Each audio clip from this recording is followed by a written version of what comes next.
Greetings, everyone, and happy first Friday in November.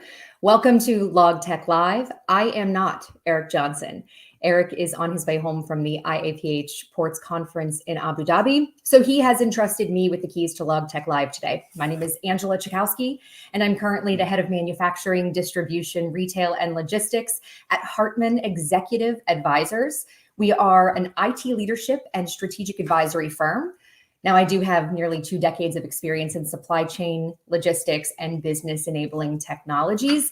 But I also sit on the board at the Blended Pledge, which was founded by my good friend and Let's Talk Supply Chain's very own Sarah Barnes-Humphrey.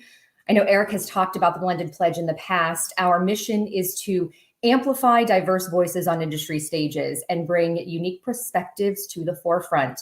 With the help of grants from the Blended Pledge, talented individuals can accept speaking engagements and share their invaluable insights. Please consider supporting if you're able. And industry executives out there, please check out the Blended Pledge page for ways to provide grants and bring these underrepresented voices to industry stages. Now, as far as events that are coming up, even though it's November, I know we've been talking a lot about TPM. It always seems to feel just around the corner, and time does certainly fly by. So the early registrations, that early bird has closed, but there is still a discount available before November 12th, I believe. The team is building an amazing program. And as many of you know now, this year, for the first time ever, TPM Tech is happening as part of the TPM mainstream programming. Technology has become so pervasive and it touches every part of our industry. And this year promises to be a great event as always. Hotels fill up quickly. Make sure you register, make sure you make those bookings because you certainly don't want to miss out. Now on to our news of the week. And so for the last few Logtech Lives, I know that Eric has highlighted the developments around Convoy. And this story is one that we've obviously been following for a while, many unique moving parts. And as of our last Logtech Live, Convoy was seeking a buyer. So this week, news broke that Flexport has purchased Convoy's tech stack and is expected to use this to bolster its own end-to-end logistics solution. So I think dedicated audience members will recall that there have been a couple sessions recently where we focused on venture capital in this space. And I think that's particularly relevant considering the dramatic decline in supply chain tech funding in 2023 versus prior years. And so I think the question is, are organizations who have benefited from this venture capital entering into this space, are they shifting their focus from a growth mindset to achieving sustainable profitability? And will we see other supply chain tech standouts grapple with layoffs as they strive for balance amid this slowdown in a down freight market? Feel free to pop your own crystal ball predictions in the comments. I'd love to hear what you all think about this because I think this is a constantly evolving space for all of us and one that we must be keeping our eyes on. The next story I wanted to highlight this week is from Eric Johnson. There's no shortage of news around AI every week. And there are some particularly interesting headlines this week, thanks to Microsoft's AI product.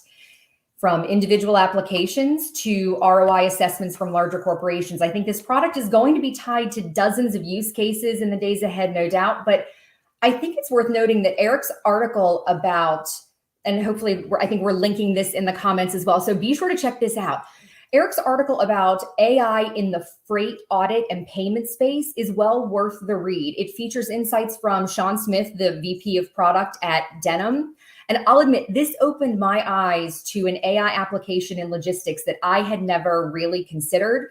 And it's one where we look for where can AI create efficiencies? How do we find operating efficiencies while we're still bringing that value proposition to our customers, our clients? And this is a prime example of a tech application that allows us to, again, shift focus back on that value additive, the differentiator, the what is it that makes us special. So definitely well worth the read. Again, check out the notes for the link to that. And the last article that I wanted to highlight this week is the perfect segue into our guest for the week. SEC Chair Gary Gensler sat down with the U.S. Chamber's EVP, and they talked about climate-based regulation and the current pushback on the proposed Scope 3 emissions disclosure. Now, the EU enacted the Corporate Sustainability Reporting Directive. We have the law in California around scopes 1, 2, and 3. Reporting is expected by 2027 by large companies. And I think that we all know that all eyes right now with the SEC's expectation of disclosures by publicly traded companies launching or expanding into scope 3, which would essentially require these organizations to gather, to collect information. And I think that right now, all eyes are on this federal reach of the SEC and its response to organizations who have indicated that this requirement places a lot of undue administrative cost and burden on organizations with potentially limited benefit to investors. So while we all agree that the reporting requirement is a far cry from emissions controls and reductions, I do think that understanding how the California law will play into the that expectation, that burden, the workload, the administrative requirements that will now be expected of these companies, I think it's an interesting connection to understand if that almost negates the argument that this is now undue burden or that this is now added administrative costs for anyone who is then doing business in California. And I think there's another good article that we're linking that will help to better define that. But all of this, a lot of buzz right now around carbon emissions, around these reporting requirements. And this is a great segue to our guest this week. Joining me today is Luc Terral, CEO of Greensee. Hello. Good morning, Angela. Thank you. Good morning, Luc. Thanks for joining me today. For those of us who live and breathe in this space, this topic is one that's been gaining momentum for some time. And I'm thrilled for the opportunity to learn from you and your experience. For the benefit of our audience, can you tell us a bit more about Greensee, how you got started, and who your customers are? Yeah, absolutely. Thank you. Our background is, both maritime industry and data science, data engineering. My own personal experience is telecommunication. And data engineering. For the past 10, 12 years, we've been looking at more and more data coming out of the field. And for the last 5 years, with Greensee, or its parent company, we did design solutions for data analytics in the maritime business. So we've seen coming more data from the field to the point where AI, machine learning, new technology, is enabling us to provide very highly accurate information on prediction, on emission levels, and how those emissions can be reduced or optimized. Greensee is a recent launch from a 5-year-old company I founded in 2018. We focus on really tracking and reducing CO2 for the maritime industry. Customers are shipping lines, manufacturers, and visibility platforms that want to add CO2 greenhouse gas emissions information and visibility to their existing platforms. Fantastic. Thank you for that. So I'm sure you're keenly on top of the day-to-day developments around the regulations. From your vantage point, who is driving this requirement? Is it consumers? Is it investors? Is it regulators? Well, I think the long-term drive has been and remain consumers. Consumers around the world are more and more concerned, more and more aware of their personal footprint. They want to know how much impact they have in their personal life, but also in their professional lives. So that drives the need for more visibility, more information towards end users on what is the actual impact of what they buy, what they carry, what they ship around. But the real push, I would say, is regulation. Sustainability is a long-term investment. We are planning ahead for future generations, and I don't think that the market itself can implement and organize a regulation in such a way that short-term objectives can be achieved because of there is no simply easy return on investment. Therefore, tax and regulation is driving, and that's moving fast forward, especially with new tax coming into Europe. I'll address that later on.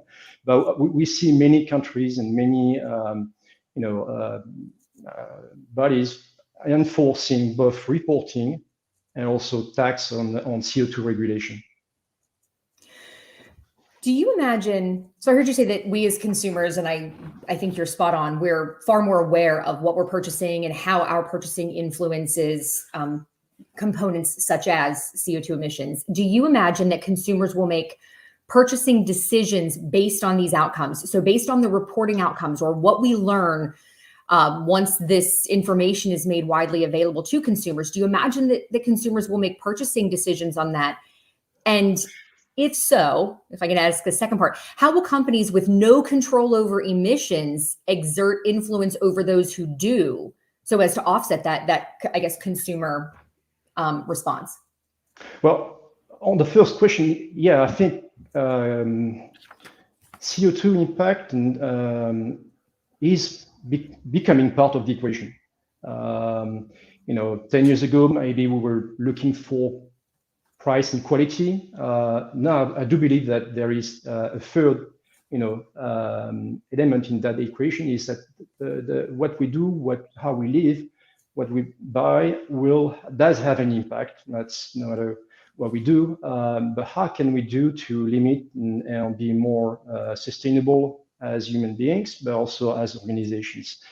That will drive, the process down the line towards providers that will make sure they get the right information on what they send, what they buy, what they sell, how much emissions is that generating.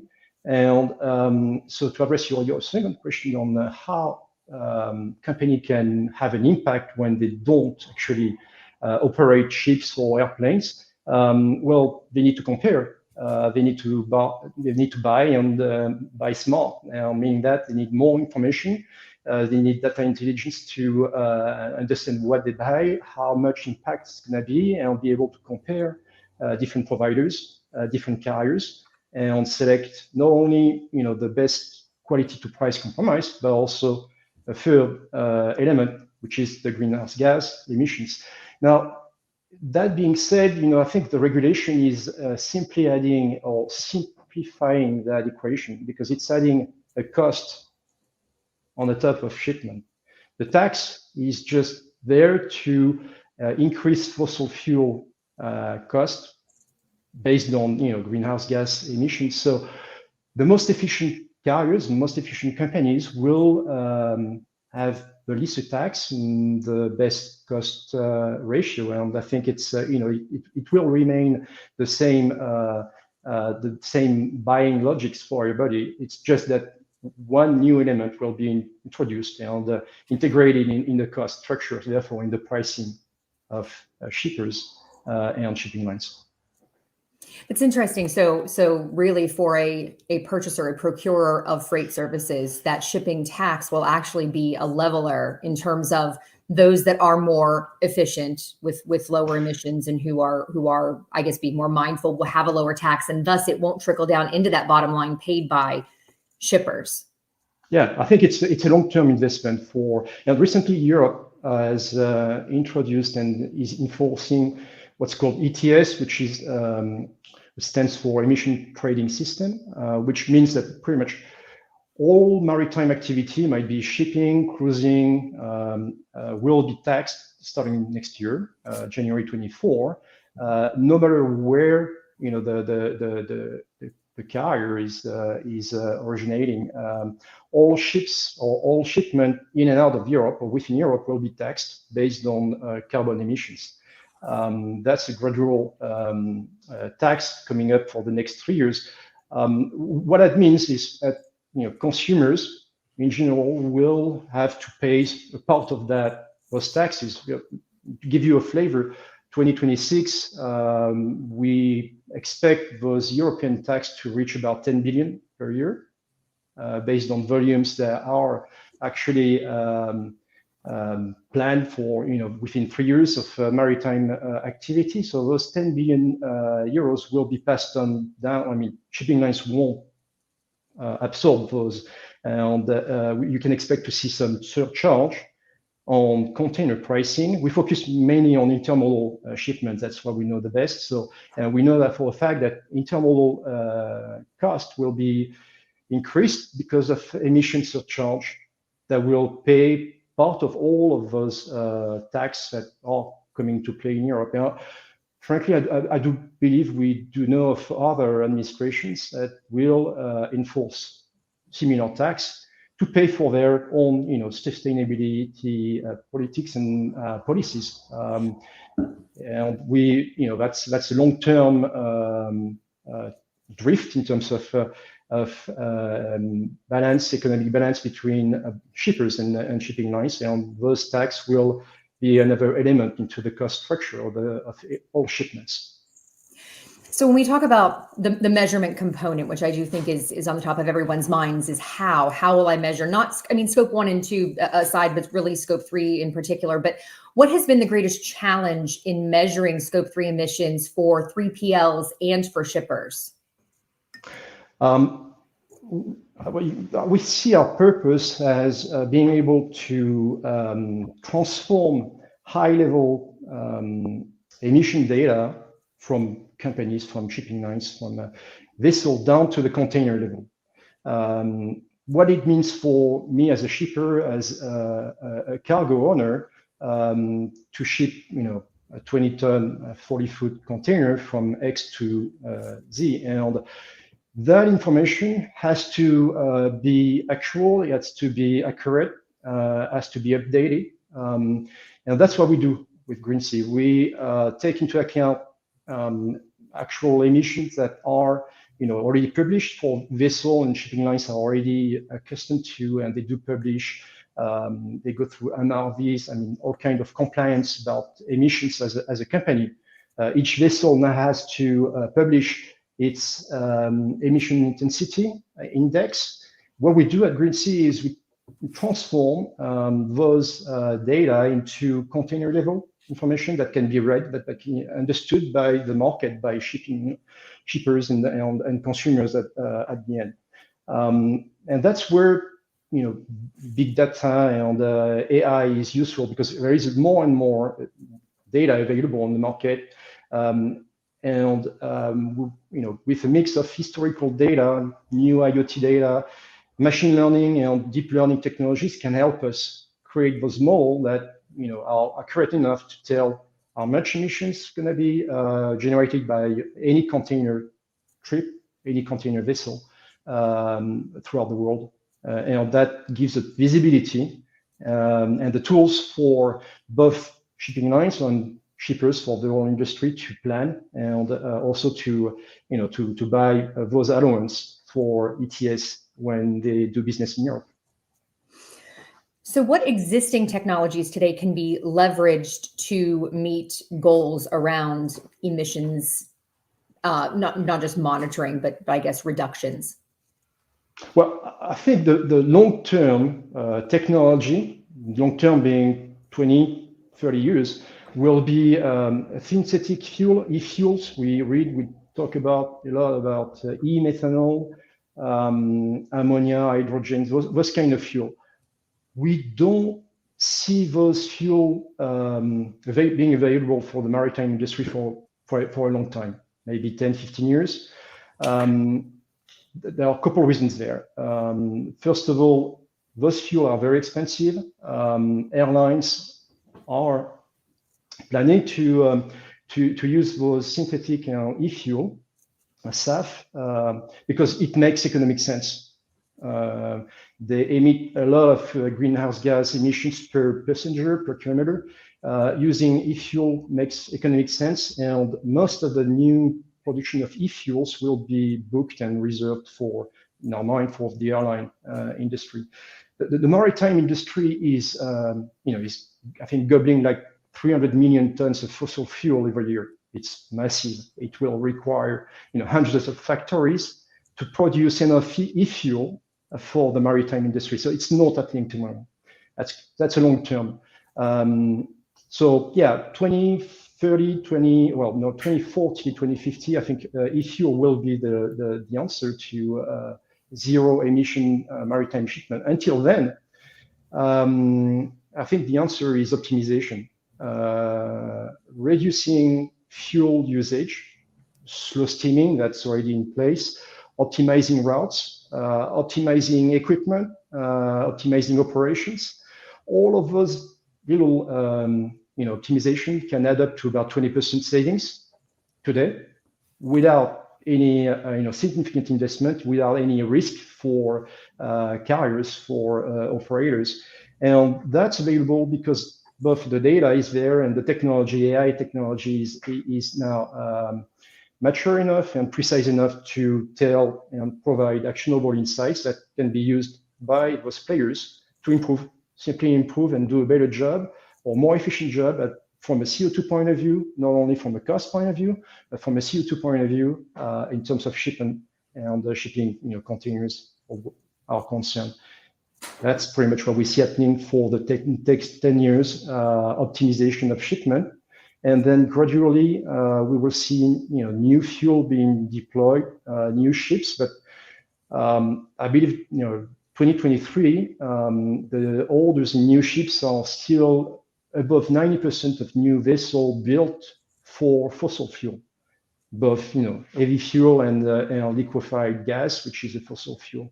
So we're not yet close to see those new e-fuel being used at the massive scale in the maritime industry. There's going to be some vessel, but it's going to be very limited volume. In the same way, we will see hybrid vessel, sailing and engine propulsion vessels, but obviously for very limited volumes. So the mass of shipment, of maritime shipment at least, and it's about 90% of what we ship worldwide, will be still emitting carbon emissions, because if you add fossil fuel cost and upcoming tax, we are still way below the cost of future e-fuels. So there is no economic short-term interest or drive towards e-fuel. So you talked about new ship builds and the then requirement that if we make an entire shift in the kind of fuel. So this isn't a matter of adding scrubbers to achieve a low sulfur standard. This is a total refit of the vessel. Is that correct? Meaning new ship builds would have to be built with this intended use in mind? Well, scrubbers were a good example to eliminate sulfurs and health impact gas. But we could see, people are working on carbon capture technology. But those technology are, first of all, quite expensive. They are only ready right now for land fixed assets, like a power facility, or we haven't seen yet direct carbon capture being deployed on a vessel. And there are all kinds of challenges in terms of implementing those technology on the vessel. Besides, those technology use energy to run, so that means more fuel to run. So bottom line, we don't see those technologies having a massive impact or being massively deployed for the short term. And I think the goal of e-fuel is to develop and design new energy sources that are compatible with all the ships, meaning that e-methanol could run with some limited retrofit on existing vessels. But there is still massive retrofit in terms of tank, in terms of management of the methanol, in terms of storage. All of those, aspects are very heavy, require heavy infrastructure, and it's gonna take a long time, especially in the fact that they are not cost efficient today compared to the upcoming tax and current fossil fuel. So you will see a lot of experiments going on here and there, but I think we need to agree that for the next 10, 15 years, maritime shipment will still be a carbon emitting industry, and that we can improve in terms of reducing emissions, in terms of monitoring emissions. And the first thing to do is to start measuring, to understand, because you can't reduce what you don't measure. So the first step is to really understand what is going on out there. Where is my emission source coming from? What can I do to reduce, to improve? And we all agree to the fact that there is maybe a 20% optimization ratio, which is about 2/3 of the IMO target of 2030 to reduce emissions by 30%. So I think that the short 3 to 5 years time, it's going to be optimizations, analytics, AI-based solutions to help the industry just achieve those targets and pay less tax and be the most efficient and most competitive to the marketplace. That's really interesting. So in terms of, you talked about optimization, or what are the solutions? If you can't measure it, you can't manage it. So now we're talking about measuring, and I do want to go back to the analytics component and Greensee, but I want to ask a question about optimization. We talked about routes and we talked about equipment, we talked about alternative fuels, but optimization is a short-term solution. Is this something that you think the cost or the cost offset could actually shift sourcing in a material way? Or what is your projection or your prediction in how the implementation, the change in the kind of fuels that we use in the maritime industry will have a material impact on sourcing, manufacturing, and what are we looking at there? Okay, two questions there. Let me give you a first idea, a first example of what optimization can be in the maritime business. Some container vessels are currently burning about 1/3 of their fuel just for refrigerated containers, what we call reefers. So that's massive. That's 10% of the volumes, but it's about 30% of the emissions, because you need to carry the reefer, you need to ship them from Latin America to Asia or to Europe. But also you need to run those reefers on electricity on board the vessel, on the truck. They need to be plugged into the grid facility when they are sitting in port. So to make a long story short, those reefers are producing about 30% of the emissions of shipping lines in the container industry, to a point where we can easily optimize the routes of vessel across the Pacific, across the Atlantic, to look for cooler air, wind, no sun, and like rainy conditions, and that will offset the 1-2% extra distance sailed by the ship, just simply because reefers, the 2,000 reefers and more sometime on board the ships, will be using less energy. That kind of optimization is available today. We got weather forecasts that's accurate enough to play those routes, and the bottom line for the shipping industry is about 500,000 tons that could be saved today with actual data, without any investment, without change, without any retrofit. Another example I'll tell you or share with you is modal optimization. If you ship and transport your containers or your goods onto a train or into a barge instead of a road carrier, instead of a truck, you can reduce by 15 to 20% your end-to-end emissions, going A to B. And again, those infrastructure are already there. Most of the rail track in Europe are already electrified with very low carbon emissions for carrying containers. So I think it's the solutions are out there. It will take the industry to shift a little bit to focus on a new metric, which is carbon emissions, but very easily, without massive investment, without big risk, those savings can be available, can be met tomorrow. And that's good news for for us as consumers, for the industry, for shippers, for shipping lines. So short-term optimization is a no-brainer, and it's available today. And that's pretty much what we do with our solutions. Wonderful. Thank you for that. So I think we talked quite a bit about the regulations that we know about, what has been announced, what's in debate, what's up for discussion, understanding that Europe, the EU, has adopted some additional regulations or is ahead of some things. What should people be mindful of? What else is coming, or what do you project will be the next sort of expectation or rule? We think more and more, or at least countries, and I'm thinking about Norway, for example, which has decided to tax vessels that are not very efficient in terms of CO2 emissions.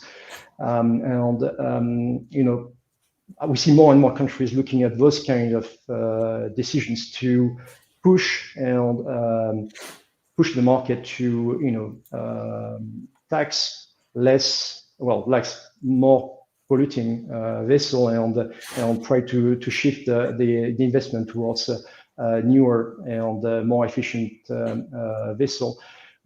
We do expect more countries to implement carbon monitoring. You mentioned that California is on the list.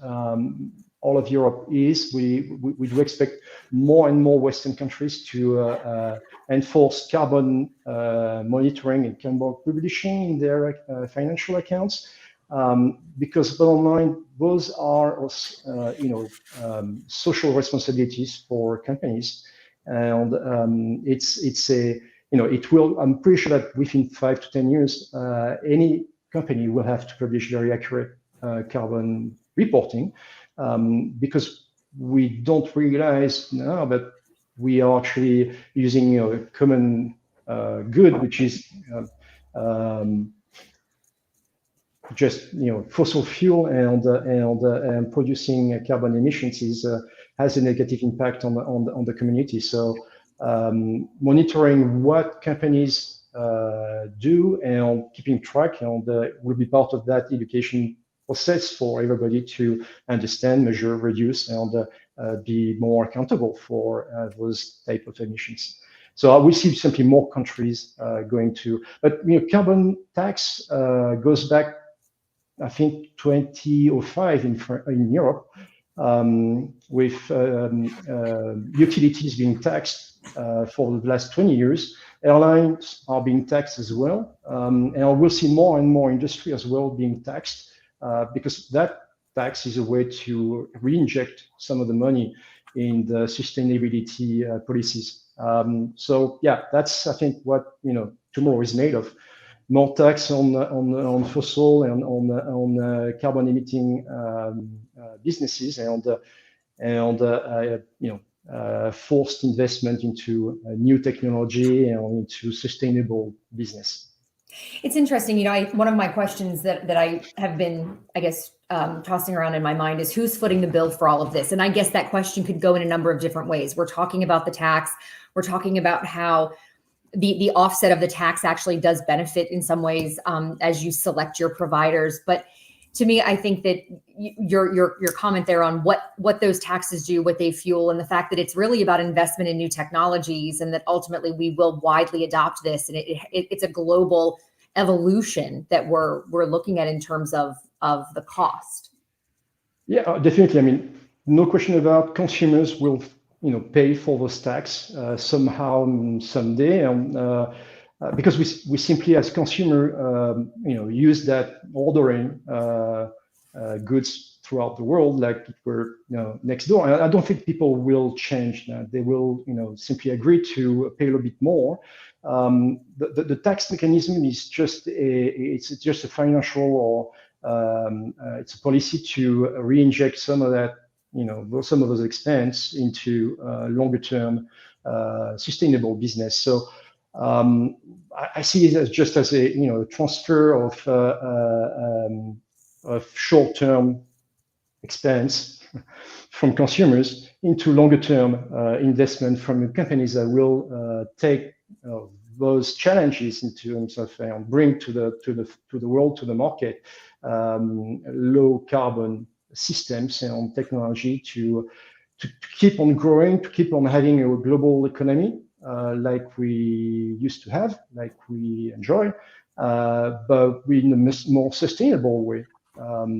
So that's a basic underlying of tax, and that's what we've seen happening for the last 20 years or so in Europe, and I do believe that more countries will come to that. You talked earlier about, or I shouldn't say you, but we have definitely discussed steamship lines making the index available to you.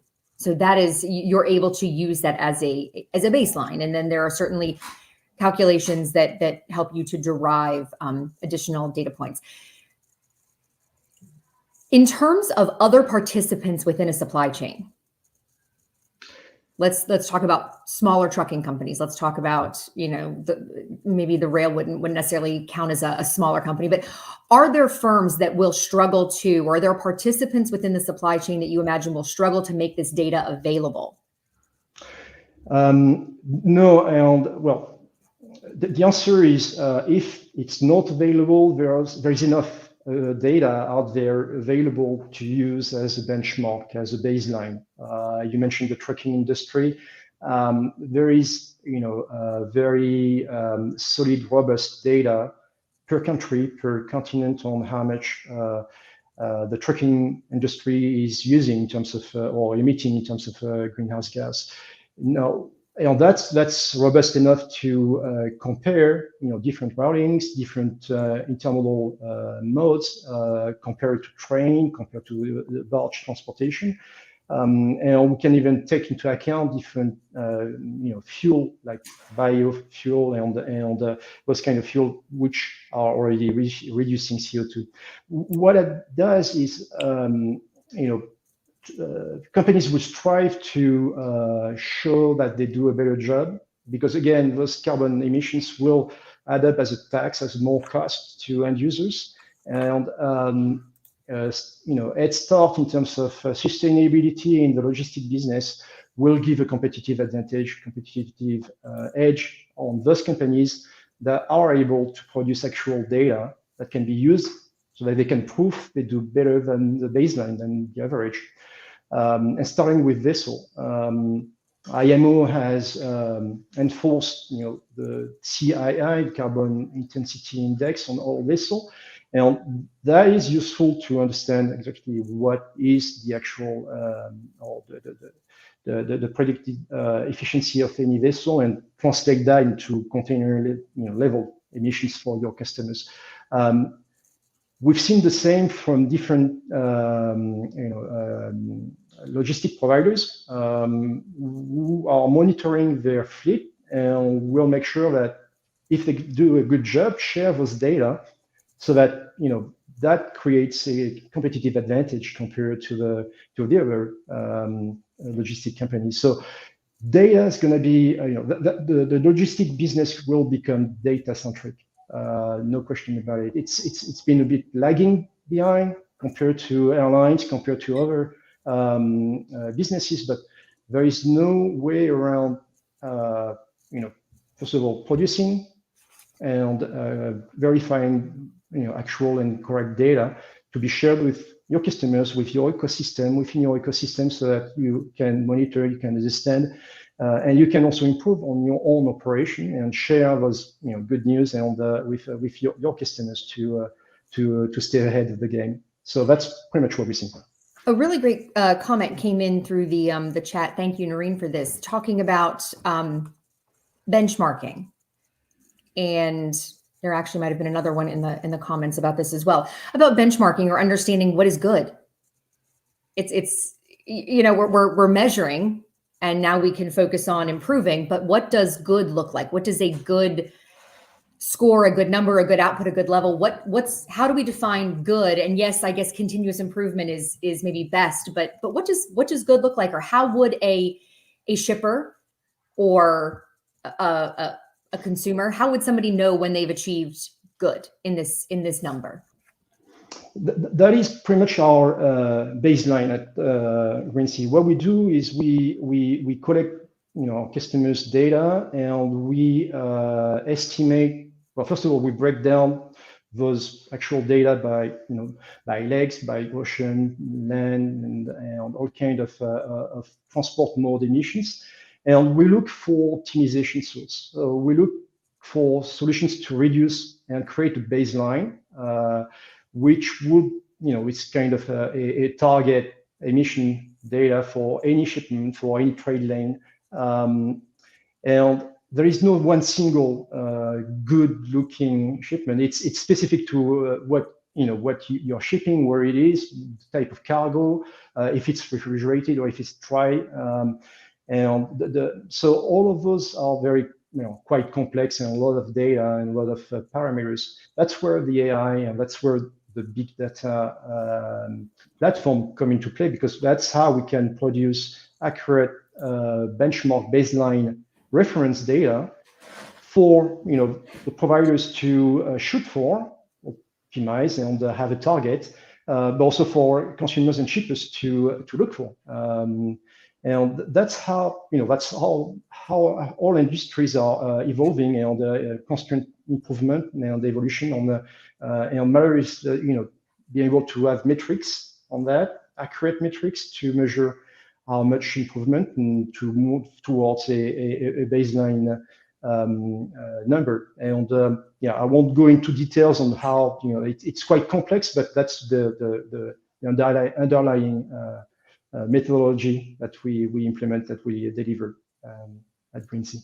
Fantastic. Well, this has been incredibly informative. I feel like I have learned so much about this entire area, which again is as both members of the industry or participants in the industry, but also consumers and just fellow humans. I think it's something we should all be informing ourselves about as we continue to watch this development. Luc, Eric ends his Logtech live sessions with a question. I'm going to end it with my own favorite question. So I'm mixing it up today. What is your favorite meal? Your one favorite meal? What's the name in English? It's a fish. It's le loup. Wow. That's a tricky one. It's a fish that from the Mediterranean that is quite common, but they're very, very, very good, just simply grilled with oil, olive oil, and it's the French name is loup. So that's my favorite dish. Well, thank you for sharing that, Luc. It was wonderful to have you. Thank you. You're welcome. Thank you for your time. All right, so my time here on Logtech Live on this first Friday of November is coming to a close. Eric, thank you for trusting me with your seat this week. I can certainly understand why you enjoy this show so much. Sarah, Let's Talk Supply Chain, thank you. Thank you to your entire amazing production team, Rob, Jordan, everybody at Let's Talk Supply Chain. Again, folks, if you're watching, please check out the Blended Pledge. And in honor of Eric, I have brought a dad joke just for our host. Why is Eric Johnson so cool? Because he has a lot of fans. All right, that's all for me. Thanks, folks.